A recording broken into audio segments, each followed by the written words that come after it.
Konflik Ukraina-Rusia berlanjut dan membuat situasi di Selat Taiwan juga ikut memanas. 3 kapal Partai Komunis Cina atau PKC muncul di 50 mil tenggara Lanyue tanggal 2 malam dan 80 mil tenggara Lanyue tanggal 3 pagi yang diperkirakan akan memasuki Selat Pasi. Perlu dicatat bahwa ini adalah kali ketiganya kapal perang PKC muncul di perairan Lanyue dalam waktu 1 minggu.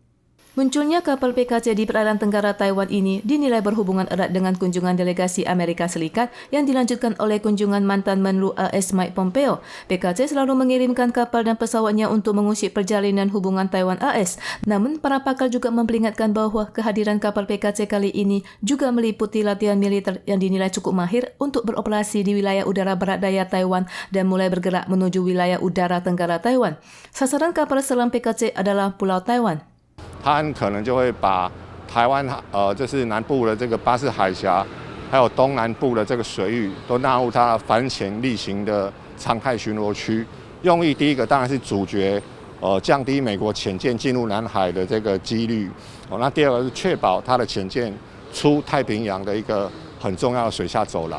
Mantan Menlu AS Mike Pompeo sedang berkunjung ke Taiwan. Ia bertemu dengan Presiden Tsai Ing-wen pada tanggal 3 dan menerima penghargaan medali bintang pita besar khusus sebagai ucapan terima kasih atas kontribusinya pada hubungan Taiwan AS.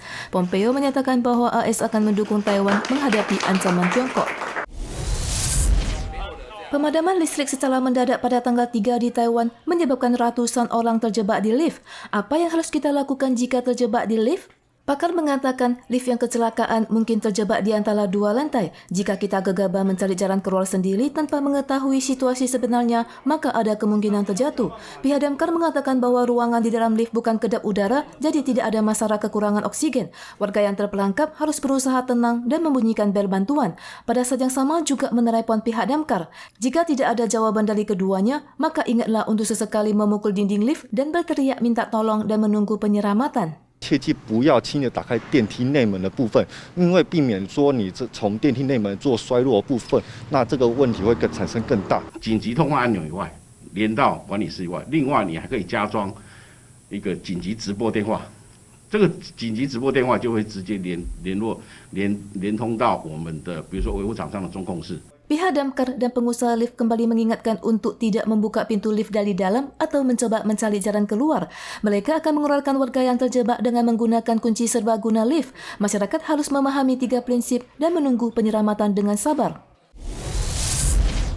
Seorang wanita Vietnam bermarga Chen datang ke Taiwan dengan status pekerja migran dan tidak memiliki izin dokter, tetapi dia malah membuka klinik kecantikan tanpa izin dan melakukan operasi kelopak mata dan hidung untuk rekan senegaranya. 在没有我国的医师执照的情况之下，那有从事一些医疗美容的行为，那中间还有包含一些像隆鼻啊、双眼皮啊这样子的侵入性的手术的治疗。 Jarum suntik, obat pembius yang dikendalikan, dan berbagai jenis peralatan medis yang memenuhi meja disita. Wanita bermarga Chen ini menyewa rumah untuk menjalankan klinik kecantikan ilegal dan melakukan operasi invasif pada hidung dan mata, melayani penyuntikan botox yang berhasil meraup keuntungan ratusan juta dolar Taiwan. 它可以处6个月以上5年以下的有期徒刑。 Klinik yang tersembunyi di gedung komersial ini sulit untuk terdeteksi, tetapi pernah terjadi banyak perselisihan medis. Pihak berwenang yang menerima laporan segera ke lokasi dan berhasil menggeledah 3 tersangka yang akan dipindahkan ke kantor kejaksaan daerah untuk penyelidikan lebih lanjut. 9 hari setelah invasinya, Rusia berhasil menduduki kota pelabuhan penting Kherson yang terletak di Ukraina Selatan menjadi kota pertama yang berhasil dikuasai Rusia setelah invasi.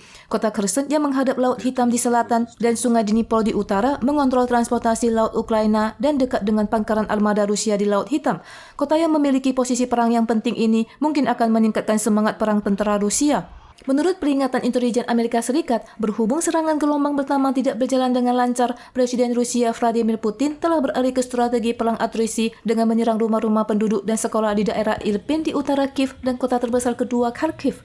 Pengadilan Kriminal Internasional PBB di Den Haag, Belanda di bawah proposal bersama 39 negara anggota secara resmi meluncurkan penyelidikan atas kejahatan perang Rusia pada tanggal 2.